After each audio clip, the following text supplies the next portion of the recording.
Welcome back to another episode of How It Ended, the show that covers some of the biggest blunders in gaming history. Today we're diving into the dramatic saga of Silicon Knights, a game developer that soared to incredible heights only to plummet into obscurity. From legal battles to botched game releases, Silicon Knights' story serves as a cautionary tale for the games industry. Now, much of the information comes from a detailed article on the hobby drama subreddit post titled Video Games, Silicon Knights, the Masters of Shooting Themselves in the Foot. You'll find a link to this and other sources in the video description. Now, let's take a trip through time where we not only learn how it all started, but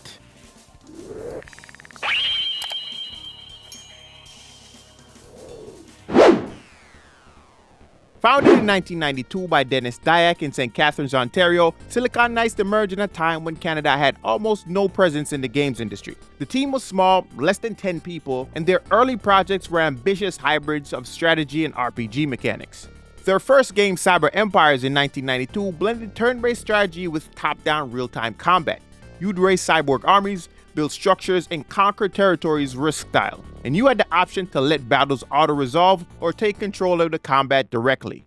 There were 9 cyborg types from the Fast Mercury to the missile-launching Titan. It was a surprisingly deep game and set the tone for their design philosophy. Mix genres, add complexity, and give players meaningful choices. 1993 saw the release of their follow-up game, Fantasy Empire, swapping cyberpunk for classic high fantasy using a Dungeons & Dragons license. Set in Mysteria, players expanded their empire, built armies, and even created a custom character. The game also featured Fog of War, and for the uninitiated, that is a mechanic where a player's view of the game world is obscured, simulating limited knowledge and visibility. There was also talks about a neural net powered by AI, whatever the that means, and hero units could also level up over time, which is quite the feat for such a small studio. It was during this year that Dyack would meet Lyle Hall from Crystal Dynamics, and they would hit it off. And the results, well, a little small project called the Pillars of Nazgûl, which we now know as Blood Omen, Legacy of Kain. In the land of Nosgoth, there is fear among the living. When one man rises from the grave as a vampire to seek revenge on his murderers, Kain, is he an evil crusader for vengeance or innocent victim of injustice? Morph between vampire, wolf, bat, and mist as you help Kain overcome the evil vampire curse. Engage in real-time blood spraying on your dark quest.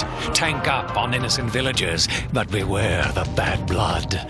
Conjure up 29 spectacularly gory spells as you annihilate up to 114 different enemies. The destruction of those who damned you is your only purpose, and the only way to find out if Kain is good or evil.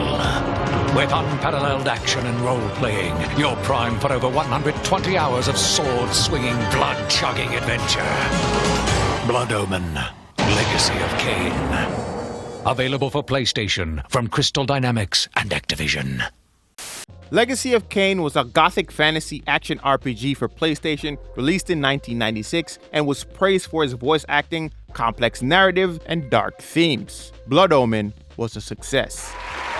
Unfortunately, I guess it wasn't enough for Crystal Dynamics to want to work with Silicon Knights again. As a matter of fact, they created a sequel without Silicon Knights' involvement, leading to a legal battle which would eventually end in Crystal Dynamics' favor, and Silicon Knights, well, moved on to their next big project. The project in question would turn out to be Eternal Darkness Sanity's Requiem for the Nintendo GameCube. Released in 2002, the game stood out thanks to its Lovecraftian horror and sanity effects. Players would experience hallucinations and fake save, among other things. It was weird, but it was brilliant, cementing the studio's place as a content powerhouse. This isn't really happening! They also handled the GameCube remake for Metal Gear Solid: The Twin Snakes in 2004, working directly with Hideo Kojima and Nintendo. It was a solid if divisive remake. But then Dyack put his foot in his mouth and insinuated that the Nintendo Wii would flop. Then Silicon Knights cut ties with Nintendo. Or Nintendo cut ties with Silicon Knights, I'm not really sure on the details here. And as always, Silicon Knights chugged on to their next big project. This time, it was Too Human. Too Human was first announced in 1999 as a PlayStation title. Then it became a GameCube project. and then finally landed as an Xbox 360 exclusive in 2008. It took nearly a decade to develop, and the result? A clunky action RPG about a cybernetic Norse god.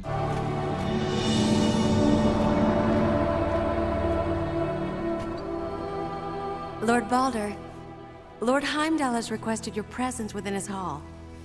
I'll inform him that you're on your way. In the game, you play as Balder, battling Loki's machines with melee and range combat.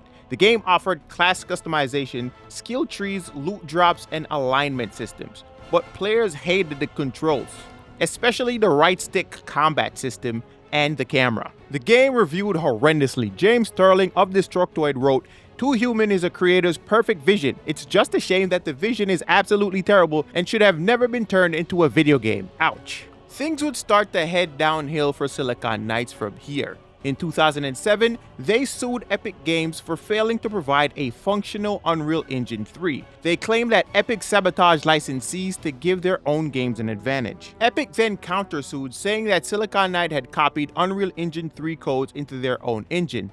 The court sided with Epic, big time. Surprise, motherfucker. And Silicon Knights was ordered to pay over $9 million and had to destroy all copies of games using the code, including Too Human and the game that would be their final nail in the coffin, X-Men Destiny. Released in 2011 and published by Activision, written by acclaimed comic book author Mike Carey, it was supposed to be a big deal, but behind the scenes, Silicon Knights was a mess. This is fine. You sure about that? Some developers were working on a pitch for Eternal Darkness 2 instead, and Dyack, he was distracted by the lawsuit. The budget got slashed after Marvel was acquired by Disney, and Silicon Knights tried to cover the shortfall with $2 million of their own money. But Activision wasn't impressed. The game flopped, and I mean really flopped. Critics hated its janky combat, lack of polish, and shallow choices. Metacritic scores were brutal, and when the lawsuit ended, the game got delisted. And that was the end. Seriously, that was it. The game came and went in a blink of an eye. I think it lasted about 8 months before it got delisted. So yeah, not very long. This pretty much led to Silicon Knights being dismantled and dissolved. Denis Dyack then later resurfaced like a few years ago with a new studio, Precursor Games, and tried to crowdfund a spiritual successor to Eternal Darkness. It didn't go anywhere. And the rights to Legacy of Kain are now with the Embracer Group, which we recently saw a remaster for Soul Reaver, even though they had nothing to do with that sequel. So in conclusion, Silicon Knights had talent, vision, and ambition, but bad decision making, legal drama, and a string of failed bets turned promise into catastrophe. Their story is a masterclass in how not to run a game studio. So yeah, that's the story of Silicon Knights. If you want to check out the sources for this video, including the hobby drama post, you will find all the links in the description below. Don't forget to like, subscribe, and tap that bell for more gaming history. I'll see you guys in the next video where we talk about visceral games and eventually how it ended. It's been your boy Cash, and this is how it ended. Until next time, peace.